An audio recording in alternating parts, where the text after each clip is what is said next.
Bom, pessoal, boa noite. Estamos aqui novamente para dar continuidade à nossa aula, né, de introdução, nossa segunda aula remota. E hoje tem uma peculiaridade, a gente vai tentar ver como é que funciona a dinâmica que a gente tinha estabelecido em princípio, para saber se realmente tem como continuar com essa dinâmica proposta em princípio, né? Hoje com a peculiaridade de a gente ter 2 horários seguidos. E por isso essas pausas vão ser, inclusive, ainda mais necessárias. O som tá bom? Eu estou usando hoje um microfonezinho pequeno aqui na lapela. Não sei se o som tá muito alto, tá satisfatório aí. Perfeito. Obrigado pelo feedback. Bom, hoje nós vamos retomar, né, as nossas aulas. A aula passada foi mais para que a gente pudesse estabelecer quais são os parâmetros que vão ser utilizados nesse contato remoto, fazer uma pequena revisão para, vamos dizer assim, planificar ao nível de discussões entre todos vocês, incluindo aqueles que não estavam matriculados em princípio na nossa aula, né, no início de fevereiro, da nossa disciplina. E hoje a gente vai começar a falar sobre ciência do direito de maneira mais específica. Até agora, a gente tinha conversado sobre alguns parâmetros gerais, não apenas sobre o direito, né, que constitui o objeto da nossa primeira aula, como depois as próprias ideias que circundam a ciência de uma forma geral e as ciências afins à chamada ciência do direito, ou ao direito, para que a gente pudesse efetivamente se aproximar do tema de hoje, que especificamente trata sobre a ciência do direito, isso que se chama de ciência do direito, certo? Então, hoje nós vamos falar sobre a chamada ciência dogmática do direito, que constitui, inclusive,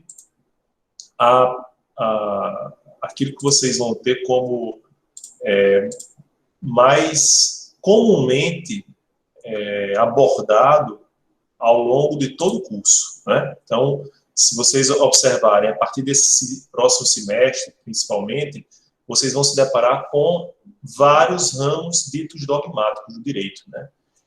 Apesar de ter assim, até uma pecha meio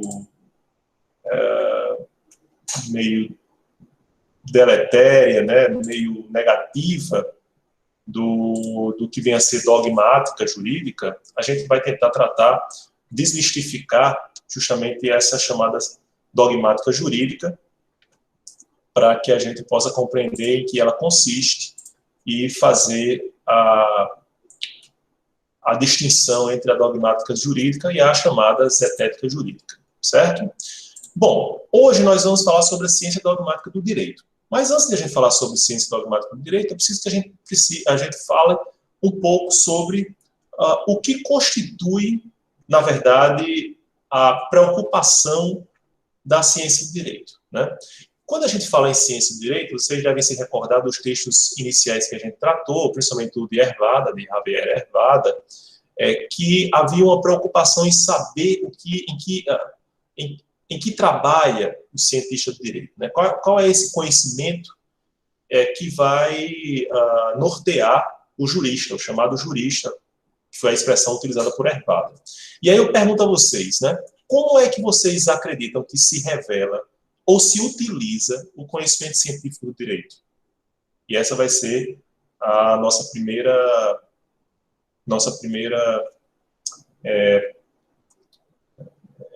reflexão para essa aula de agora. Podem se pronunciar. Como é que vocês acham que se revela ou se utiliza o conhecimento científico do direito? Ou, em outras palavras, como é que a gente trabalha a ciência do direito, né? Porque quando a gente imagina ciência, é fácil saber, por exemplo, as ciências médicas. A gente observa o corpo humano, realiza experimentos, mas como é que a gente vai realizar experimentos com isso que se chama direito, que geralmente é tido como objeto da ciência do direito? a gente faz essa experimentação, que tipo de conhecimento científico se poderia utilizar ou se poderia produzir a partir desse objeto, que é o direito? Eu acredito que as várias interpretações que se pode ter do direito, assim, o direito positivado, por exemplo, seriam várias formas de meio que se obter esse conhecimento científico, entendeu? Uma coisa é o direito posto, positivado, e outra coisa é as interpretações por trás daquilo, que aí é a subjetividade. Perfeito, Marina. Então, no caso, as interpretações possíveis do texto normativo, vamos dizer assim, constituiria a preocupação do cientista do direito. A ciência do direito seria, uma das suas manifestações seriam essas interpretações, né? Na prática mesmo, vamos falar em direito constitucional, direito civil, né, ou outros ramos de direito, como é que vocês enxergariam isso? Vocês se recordam daquele primeiro exemplo da nossa primeira aula, quando a gente falava sobre a possibilidade de o transexual mudar o registro para modificar o gênero? Vocês se recordam que a gente colocou em balanço duas opiniões doutrinárias divergentes? Professor? Pois não, Natânia. Eu acho que a ciência do direito ela atua muito de acordo com a sociedade, estudando a sociedade, como a sociedade está funcionando, quais opiniões a sociedade está colocando. Então, eu acho que a ciência do direito ela trabalha muito nisso, para entender e tentar regular a sociedade. Perfeito. Então, você já está propondo algo um pouco diferente, porque Marina se referiu a uma possível abordagem a partir do texto da norma, né? Você já está verificando a possibilidade de você, independentemente da norma, você olhar para a realidade, para o fenômeno jurídico. Como é que acontece o impacto do direito na sociedade, como fazer com que ele seja modificado e assim por diante, né? Perfeito. Isso. Porque se a gente for ver, nós temos leis hoje em dia, nós temos, como, por exemplo, a questão do casamento homoafetivo, que antes não existia. Em outros países nós temos, por exemplo, a legalização da maconha, que também antes não existia, não é uma realidade do Brasil, mas é uma realidade em outros locais. Então, o direito ele vai acompanhando a sociedade, ele vai estudando o que a sociedade quer. Perfeito. Alguém mais? Pois não. Eu acredito que as duas estão corretas, na realidade, né? Esses dias eu estava lendo um livro do Miguel Reale, ele fala da tridimensionalidade do direito. Ele fala que o direito se constitui na base de 3 pilares: a lei, o valor e a norma. Ou seja... fato, valor e a norma. Fato, valor e norma, perdão. Perfeito. E isso se relaciona diretamente, ou seja, o fato constitui posteriormente um valor, e esse valor pode proporcionar uma norma, enfim, vai se alternando e tudo isso está num contexto só. Então, acredito que as duas estão corretas, na realidade. Perfeito, Denis. Perfeito. Agora, vocês podem observar uma certa distinção entre essas abordagens. Entre a abordagem a que Natânia se referiu e a abordagem a que Marina se referiu. Não percebem a diferença? É disso exatamente que a gente vai tratar na aula de hoje, né? Essas diferentes abordagens possíveis dentro das ciências jurídicas. E eu falo ciências jurídicas porque, apesar de a gente se referir muitas vezes à ciência do direito, né, na verdade existem várias ciências do direito, porque elas vão variar exatamente a partir da distinção que se verifica na sua abordagem, ou, em outras palavras, no seu método. A gente viu nas aulas anteriores que o método define justamente a distinção entre as ciências. Então, por exemplo, o meu doutorado na UFPB era um doutorado em ciências jurídicas, né? Não era em direito ou em ciência do direito de forma singular, né? Porque as abordagens são plurimas, são várias as possíveis abordagens, certo? Bom, vocês foram excelentes, é exatamente isso que a gente como provocação inicial, né, que a gente pode verificar do âmbito da ciência do direito, certo? Então, essa provocação inicial nos mostra como é que a gente pode utilizar o conhecimento científico do direito. Bom, para que a gente possa compreender pelo menos uma dessas abordagens, a gente precisa saber em que constitui ou a importância daquilo que se chama conhecimento filosófico. Nas aulas anteriores, quando a gente falava de ciência de uma forma geral, a gente mencionou dois tipos de conhecimentos, né? O conhecimento vulgar e o conhecimento científico, mas não, assim, só de maneira muito superficial é que a gente falou sobre a filosofia. Agora, a gente vai falar exatamente sobre o conhecimento filosófico, que é considerado o grau mais avançado de generalização do conhecimento, né? E vocês estão pagando filosofia agora ou é do segundo período? Ela é do primeiro período, porém estamos sem professor por enquanto. Ah, tá. Bom, mas vocês, naturalmente... No caso, a gente está pagando filosofia, está pagando entre aspas, né? Filosofia geral. A filosofia do direito a filosofia do direito é terceiro período, eu acho. Isso. Perfeito. Mas, naturalmente, vocês não precisam ter cursado o curso superior para entender, ou pelo menos ter uma noção inicial do que é filosofia, né? Porque, salvo engano, no próprio ensino no ensino médio, acho que até no fundamental, já existe uma introdução ao conhecimento filosófico, ou à filosofia de uma forma geral. O que é que vocês compreendem por filosofia?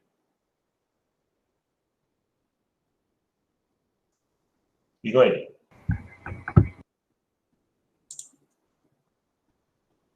Busca do saber, Denis, exatamente. Quando a gente fala até etimologicamente, a formação da palavra filosofia, ela nos demonstra isso. A filosofia é o amor pelo saber, é a aproximação do saber, né? É o gosto pelo conhecimento. Ela não é a apropriação do conhecimento. Então, o filósofo está naquela eterna busca pelo saber, pelo conhecimento. Ele não se apropria de forma definitiva, certo? E aí é que reside a grande importância do filósofo e da filosofia. O filósofo está sempre buscando, a partir de questionamentos, a compreensão dos problemas do mundo. E mesmo problemas não do mundo material, mas os problemas metafísicos, os problemas existenciais que afligem o homem desde o seu nascimento, né? desde o seu aparecimento na Terra. Então, observem que a filosofia ela tem um grau avançado, ela é considerada um grau avançado de conhecimento, porque, primeiro, ela não se preocupa tanto com as respostas, mas o foco da filosofia é justamente o questionamento, a pergunta, né? Por que é que as reflexões filosóficas de Aristóteles, Platão, mesmo dos sofistas, dos pensadores gregos, romanos da Antiguidade Clássica e pensadores também que desenvolveram suas compreensões, os seus ideais há mais de 2000 anos, ainda nos são ensinados. Qual é a magia, qual é o segredo de esses pensadores, ou as ideias desses pensadores, ainda serem refletidas, ainda serem discutidas nos dias de hoje? No momento em que a comunicação era da mais rudimentar, chegando ao século XXI, com a comunicação instantânea, a aproximação de todas as pessoas, no espaço virtual, pelo menos. O que é que justifica isso? Professor, Vai. eu acho... desculpa. Eu acho que é para mostrar a possibilidade de que a gente sempre pode questionar a realidade, independente da qual ela seja, né? Perfeito, Mariana. Eu acho que, até parafraseando um pouco o que se diz na arte, né? O que torna isso até hoje é porque essa filosofia cânone, né? ela busca avaliar coisas universais ao homem. Então, são constantes. Desde lá até cá, os comportamentos, se não são o mesmo, são semelhantes ou cíclicos. Então, essa universalidade torna essa filosofia cânone, e é por isso que de 3 mil anos atrás para cá, a gente ainda trabalha com ela. Perfeito, João. Veja que quando a gente fala que a filosofia se preocupa com a pergunta, a gente revela de alguma forma o segredo da filosofia. O segredo dela ainda se manter tão importante ou tão discutida nos dias de hoje. Porque as perguntas... Pois não. Também poderia ser uma questão de formação do conhecimento, né? Tipo, acho que Kant que falou sobre isso, que a nossa formação do conhecimento é baseada no que não é e do que é. Então, por exemplo, tem muitas teorias de Aristóteles, de Platão, que já foram refutadas há muito tempo. Mas para a gente formar, a gente tem que saber o que não é, o que não é fato, e o que foi acrescentado, o que foi mudado, e assim para formar um conhecimento maior, e aí, assim sucessivamente. Tipo, o que não é hoje, não é amanhã e não é tipo futuramente, provavelmente, sei lá. Perfeito. O que você disse está se coadunando com o que a gente está chegando, com a conclusão que a gente está construindo. Quando eu centro o foco numa resposta, né, as respostas são dadas historicamente as mais diversas. Então, qual a resposta? A Terra constitui o centro do universo? Essa foi uma resposta dada a uma explicação, né, astronômica, mas que depois foi refutada. Então, o geocentrismo deu lugar ao heliocentrismo, mas veja, a pergunta é a mesma, a pergunta persiste ao longo dos anos. Se há vida após a morte, se a gente é só matéria, o que constitui o fundamento dos nossos comportamentos, como se verifica a legitimidade das ações coletivas, né, seja do Estado, seja de qualquer outra organização política. Essas perguntas, elas são imortais, elas são perenes, elas são eternas, né? As respostas não, as respostas são dadas historicamente. Aí a razão que leva a filosofia a ter essa perenidade e constituir um dos conhecimentos dos mais importantes, né? E por que a gente fala de filosofia para abordar a ciência? Porque a própria filosofia se encarrega da preocupação com a ciência. Existe um ramo da filosofia especificamente que trata da ciência, que trata do método da ciência, desses questionamentos, da forma como você vai abordar aquele objeto, que é chamada epistemologia, né? Da mesma maneira como a gente tem a epistemologia geral, a gente vai ter uma epistemologia jurídica especificamente para a ciência do direito. Ok? Tranquilo até aqui?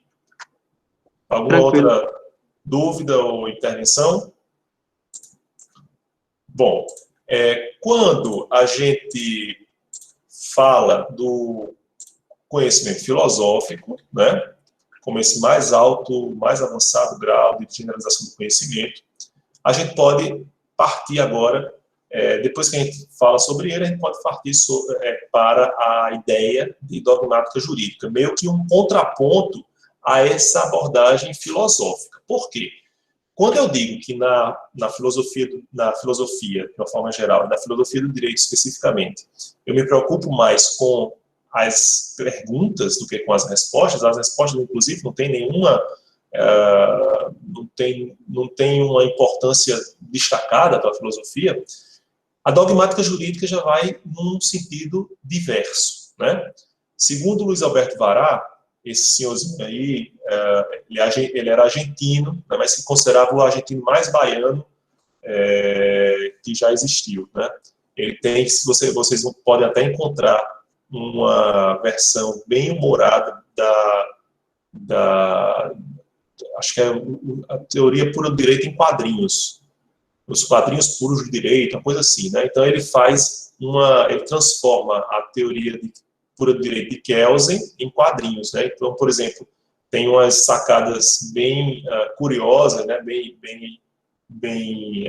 bem humoradas, como ele chama a norma fundamental de Kelsen de mulata fundamental. Aí vocês veem por que na sua aula. Mas Luiz Alberto Vará tem alguns livros de teoria geral do direito, né?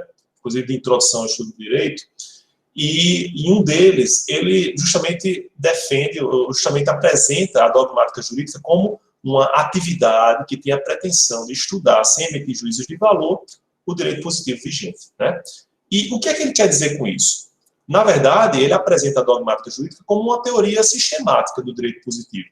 Então, quando vocês forem estudar no próximo semestre direito civil, provavelmente a abordagem que o professor vai propor, ou a maioria dos livros que vocês vão ler ou adquirir de direito civil vai propor, é uma abordagem dogmática.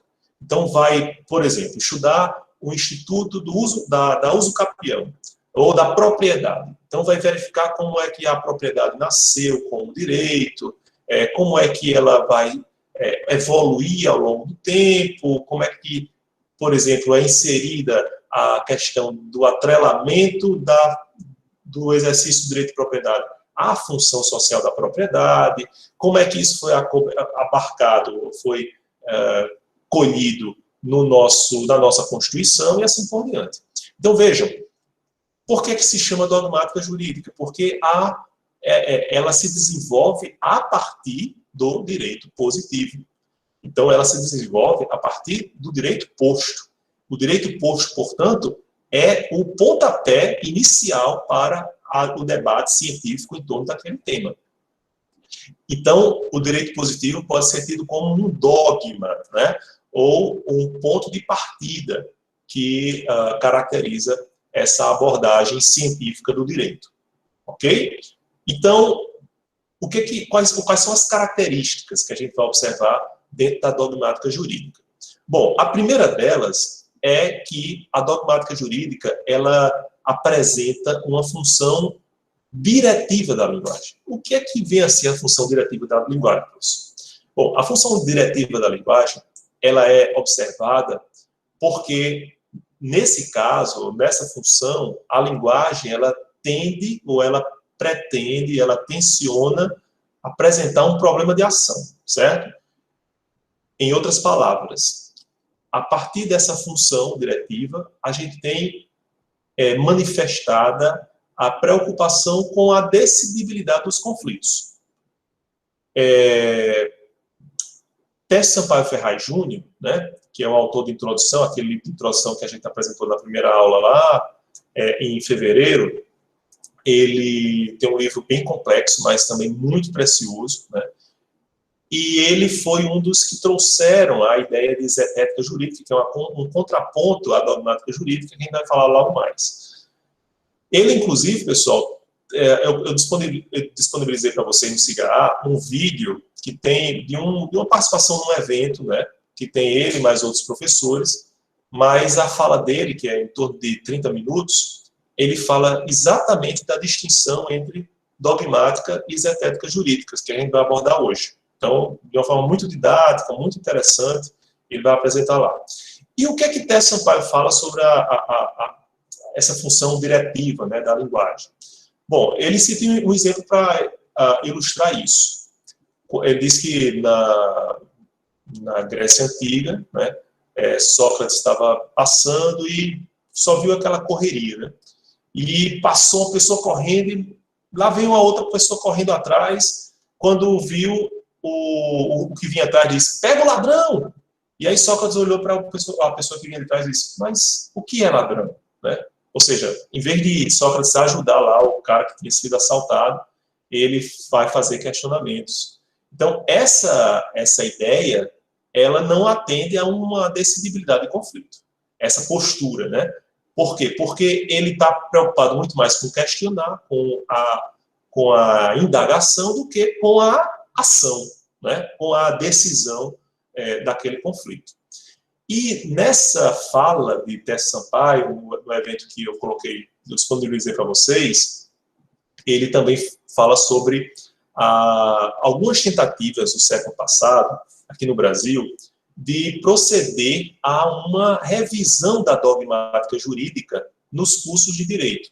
Muito em razão da inspiração que se pretendia realizar a partir da forma como era ensinado o direito nos Estados Unidos. Porque, vocês devem saber, há uma cultura diferente, né? Não apenas nos Estados Unidos, mas na Inglaterra, no sistema anglo-saxão, sistema jurídico anglo-saxão, tem uma distinção para o nosso, o chamado sistema romano-germânico, o sistema europeu continental, em que há um apego maior à própria lei, à própria norma escrita, né? Enquanto que eles se valem muito mais de aspectos jurisprudenciais, né, de como os tribunais vêm decidindo determinadas causas para poder orientar o ensino do direito. Então, dentro dessa revisão, dessa pretensa revisão da dogmática jurídica, né, com repercussão em outros países da Europa continental, ele mencionou, eu acho que um diálogo que teve com um professor de uma universidade alemã, e ele dizia, olha, infelizmente, aquela nossa tentativa de interdisciplinaridade, né, de olhar o direito, de estudar o direito como fato, independentemente dessa preocupação com a decidibilidade, fracassou e a gente abandonou lá na Alemanha. Mas por quê? Porque, olha só, vamos imaginar a ocorrência de um acidente de trânsito.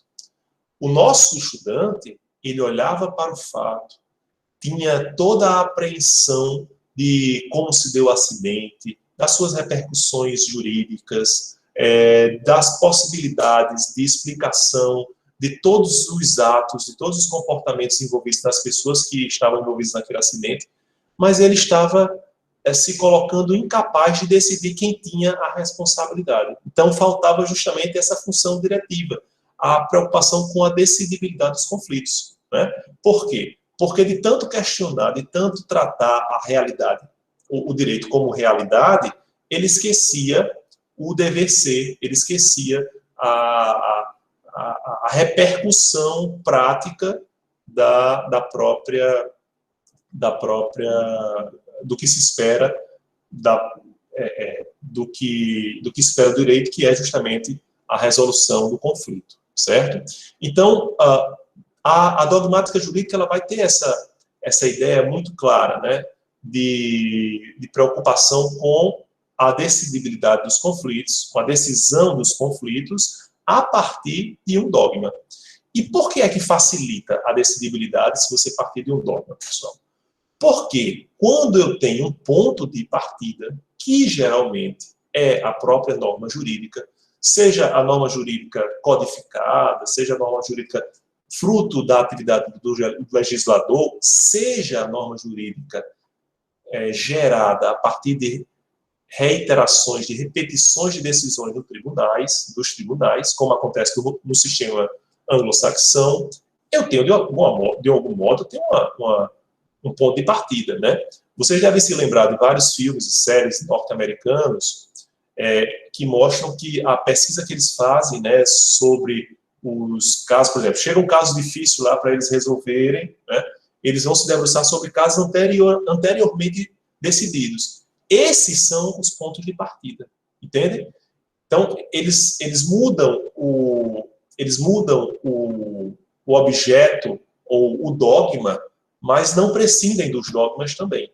Faz parte dessa abordagem dogmática esse recurso a uma construção interpretativa ou uma construção legal, normativa, anterior. Entendem? Vejam como é que funciona, portanto, como é que funciona a dogmática jurídica. Vocês têm agora uma melhor compreensão do que significa dogmática jurídica? Tranquilo? Bom, então vamos a uma situação prática, né? Eu coloco aí para vocês, vocês estão observando, o artigo 59 do Código Penal brasileiro, né? E que diz o seguinte: o juiz, atendendo à culpabilidade, aos antecedentes, à conduta social, à personalidade do agente, aos motivos, às circunstâncias e consequências do crime, bem como ao comportamento da vítima, estabelecerá, conforme seja necessário e suficiente para a reprovação e prevenção do crime, as penas aplicáveis dentre as combinadas e a quantidade de pena aplicável dentro dos limites previstos. Vou tentar traduzir um pouco para vocês o que é que significa esse artigo. Esse artigo do Código Penal brasileiro, ele é fundamental na hora de definir a dosimetria da pena. Por quê?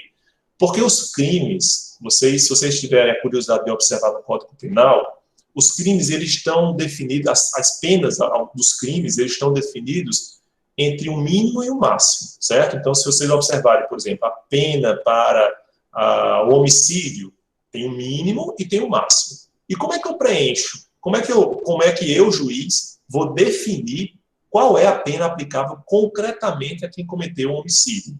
Justamente a partir desses parâmetros colocados aqui no artigo 59. Então, se a gente observar como é que a dogmática jurídica vai auxiliar o juiz no momento em que ele vai aplicar a pena em concreto. Primeiro, eu vou partir de um enunciado ou de parâmetros objetivamente definidos no artigo 59. Eu não vou permitir ao juiz dizer, não, eu acho que essa situação aí, eu acho que é um caso de eu colocar a pena máxima, porque eu não vou com a cara do cara, né? Eu acho que ele vai voltar a cometer aquele fato. Então, isso me leva a crer que a pena deve ser máxima, de 20 anos. Né? Essa postura não é dogmática, porque desconsidera justamente esses parâmetros iniciais, né, que são colocados para o magistrado. Então, se vocês pegarem um livro de direito penal, por exemplo, ele vai enunciar o que é que se considera, por exemplo, culpabilidade, o que é que se considera antecedente. Né? O antecedente é apenas aqueles antecedentes de crimes graves, todos os antecedentes são levados em consideração, serve como antecedente as ações penais que foram iniciadas contra o acusado, mas que foram arquivadas ou que redundaram em absolvição, isso é considerado como antecedente também. É considerado antecedente quando se trata de ato infracional, ou seja, de fatos análogos a crime, mas praticados quando o acusado ainda era adolescente. Então, a dogmática jurídica vai nos permitir, né, a ciência do direito vai permitir se debruçar sobre esses questionamentos. Mas, vejam, eu não vou prescindir desses parâmetros iniciais, entende?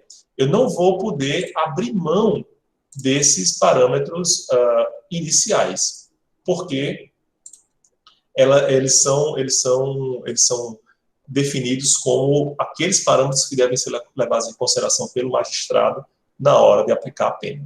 Ok? Compreendido? Pois não. Eu tenho ainda um pouco de resistência para entender a diferença entre a dogmática e a ciência do direito. Assim, eu já li Miguel Reale e disse que a dogmática é um momento culminante da ciência do direito, mas ainda não ficou assim claro o que seria isso. Perfeito, Matheus. A gente vai ver logo mais a zetética jurídica e aí vai concluir o seguinte, que, na verdade, a dogmática jurídica é uma forma de abordagem da ciência do direito. As ciências jurídicas, como a gente já falou, são várias e elas se distinguem pela forma de abordagem. Algumas têm abordagem dogmática, outras vão ter abordagem zetética. Né? Então, se eu for falar, por exemplo, de direito penal, né?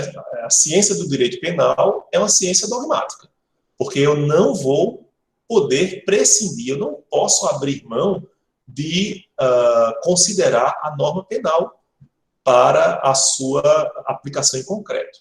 Entende?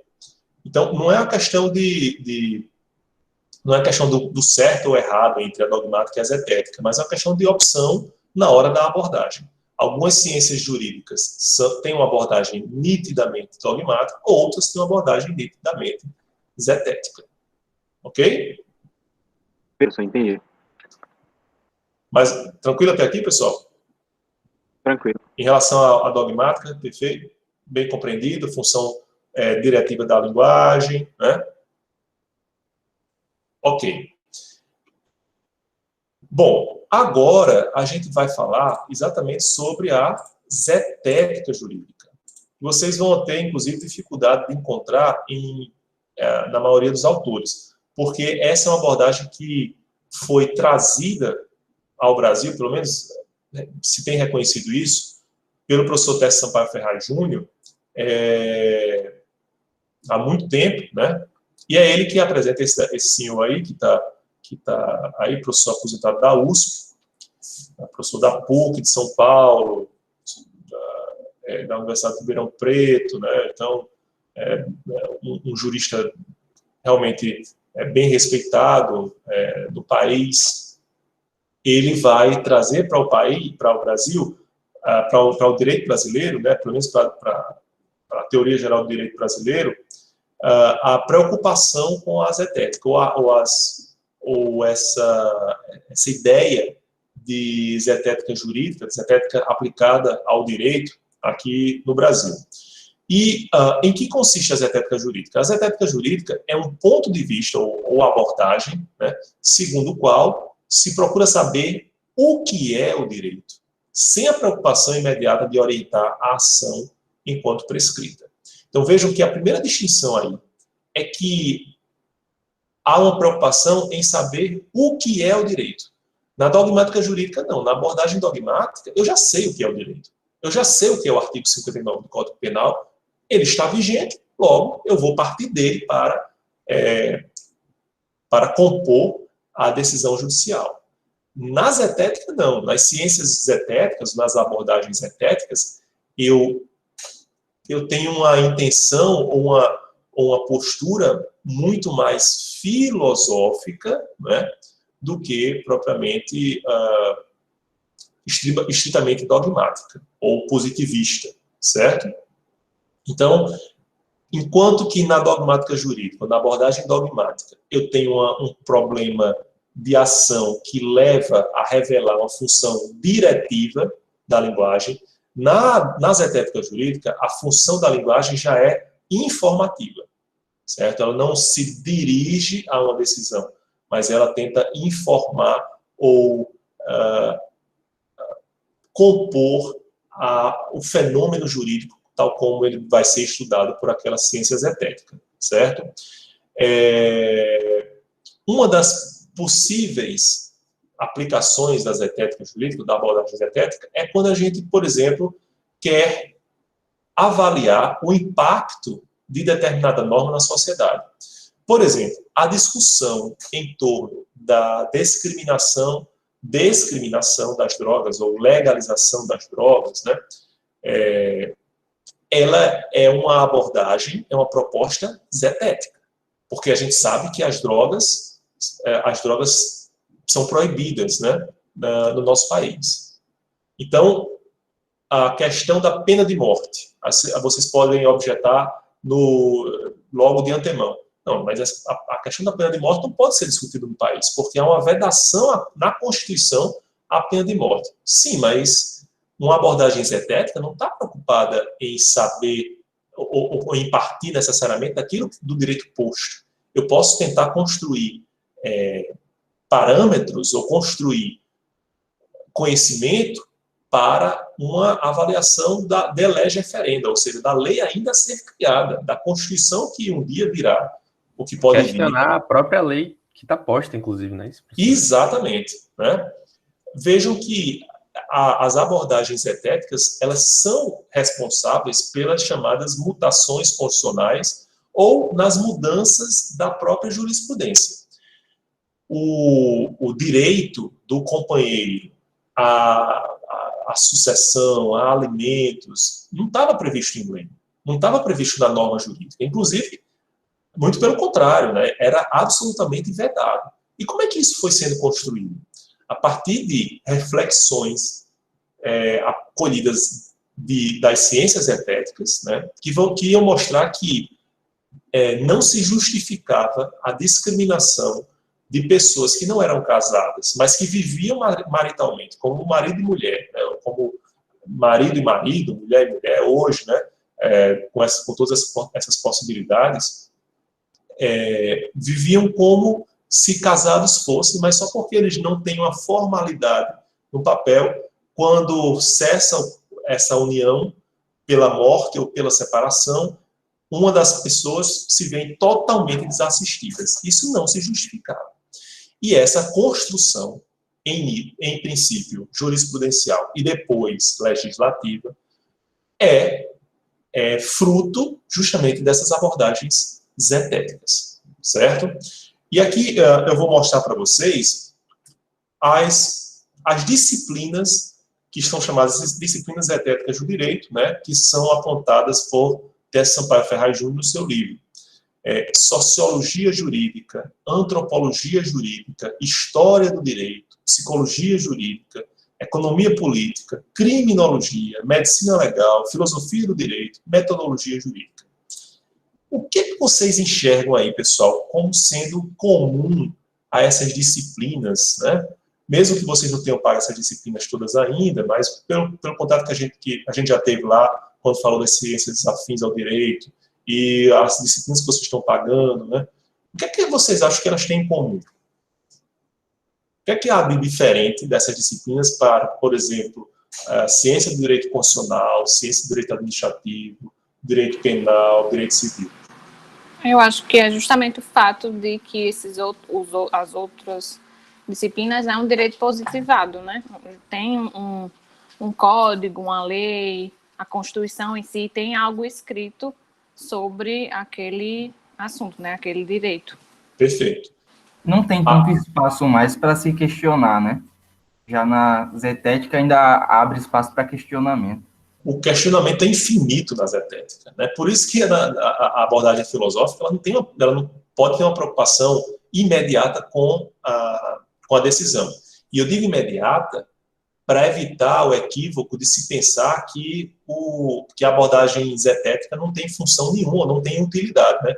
Eu fico só questionando, meu Deus, o que é Deus, o que é o direito, não decido nada. Não, mas esses questionamentos muitas vezes fazem com que a decisão seja mais bem construída, certo?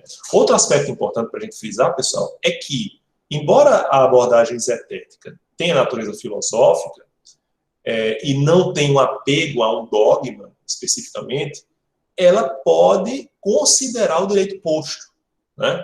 Ela não está atrelada ao direito posto, mas ela pode considerar o direito posto para refutá-lo, para contrariá-lo, para criticá-lo, mas também para elogiá-lo, para dizer que ele é adequado àquela sociedade, certo? Professor João Manuel, seguinte, a gente sabe que nós vivemos em sociedade e que dentro dessa relação, né, surgem as demandas sociais e que a própria sociedade ela dialoga sobre suas demandas sociais a fim até de montar uma revolução, de pressionar governos. Existe alguma delimitação da zetética, discussão zetética jurídica só para juristas, ou seja, quando essas demandas sociais, quando esses fenômenos chegam no campo dos cientistas do direito, ou quando elas estão sendo debatidas ainda por pessoas que não são formadas em direito, a gente já pode considerar como zetéticas? Muito boa pergunta, João. Na verdade, as ciências jurídicas zetéticas, ou a abordagem zetética do direito, as abordagens zetéticas não são, vamos dizer assim, próprias, exclusivas do chamado jurista, né? Então, cientistas sociais, historiadores, eles podem fazer uma abordagem zetética do direito. Vejam que o historiador pode fazer história do direito, entende? Ou o cientista social pode fazer sociologia jurídica, né? O criminólogo, ele pode não ter formação estritamente jurídica, mas ele tem muito a contribuir para o próprio aperfeiçoamento da aplicação do direito, certo? Professor, pois não. Professor, então André, a gente pode afirmar, boa noite para todo mundo, boa noite, senhor, que a decisão no caso a zetética jurídica, ela traz uma decisão mais compatível com a realidade, uma vez que questiona A gente pode afirmar isso, então? Mais compatível com a realidade, né? O que é ser mais compatível com a realidade, né? Já questionando, já sendo zetético. É verdade, eu já estou fazendo zetética aqui. O que é ser mais compatível com a realidade? Veja, a dogmática jurídica pode dizer, não, a realidade é a norma, né? Então, assim, para que eu ficar questionando se essa norma é adequada ou não? Eu vou questionar apenas a validade dessa norma. Não preciso mais tecer comentários sobre as possibilidades futuras, não. Eu tenho que partir da norma, certo? Então, essa é a minha realidade, entende? E há diversas correntes científicas do direito que refutam a possibilidade de considerar a ciência se ela não se mantiver adstrita à dogmática. O normativismo kelseniano, o positivismo jurídico é dessas correntes que assim entendem, certo? Pessoal, eu vou... Oi, pois não. É só para perguntar se a dogmática jurídica, na verdade, ela segue uma linha limitada, assim, né? Aquela realidade que ela se encontra. Ela é menos aberta, né? Ela é mais limitada, porque quando limita o ponto de partida, você já tem... Você não pode desconsiderar, né? Você não pode desconsiderar aquele ponto de partida. Então, já é mais limitador, sem dúvida. Tá bom, obrigada. Por nada. Vou fazer o seguinte, eu vou só suspender aqui a gravação agora, e aí vou pedir a vocês para assistirem a um videozinho de 9 minutos que tem... Tiago tem uma pergunta, ele está colocando aqui no chat. Pois não, Tiago, diga aí. Não, eu coloquei porque eu não queria interromper aí eu coloquei lá só para se tivesse espaço. Porque era uma pergunta um pouco longa. Pode ser agora mesmo? Então vamos deixar vamos fazer um intervalozinho agora, né? Vocês vão assistir ao vídeo que eu coloquei lá do professor Alisson Mascaro Nascimento. Professor Alisson Mascaro. E aí, na volta, a gente vai falar sobre a impressão de vocês sobre esse vídeo, ok?